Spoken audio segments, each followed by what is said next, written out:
reporting for Adventure Duty. Who's ready to learn about storytelling? This will help us connect with our Alaska culture. Let's go! Listen to this story collected from Ralph Demidoff from Destin in 1995. At daybreak, a whale came to the surface and swam towards the shore. The tide was low, and the waterfall was up some ways from the sea. The boy wondered how it could get up there to drink. As he watched, the whale slowly shoved its head up to the beach and opened its mouth. And a little man with a leather bucket in each hand came out and went up to the waterfall. He filled the buckets with water and went back down and into the whale's mouth. The whale closed its mouth and turned out to sea and disappeared. Before writing was invented, storytelling was an important way to record history, events, accomplishments, values, spiritual beliefs, and survival techniques. Stories were passed from generation to generation and often taught valuable lessons to the listener. What lesson do you think the story about the thirsty whale taught?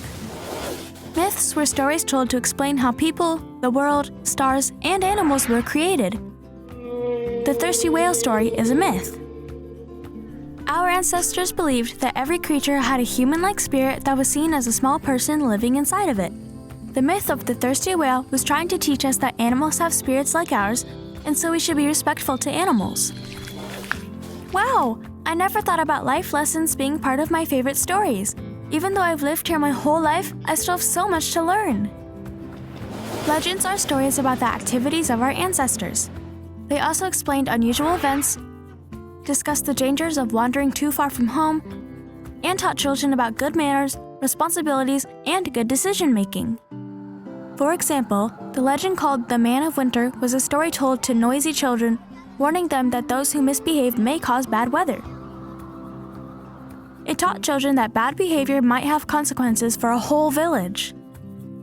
Lots of people used to practice storytelling.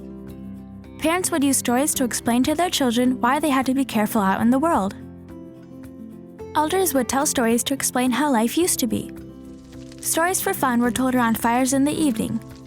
Sometimes, stories were told using a story knife to draw parts of the story in sand.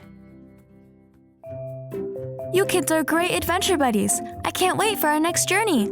Until then, I'm going to share what I learned about storytelling with some elders in my community and ask them questions. Who will you share with?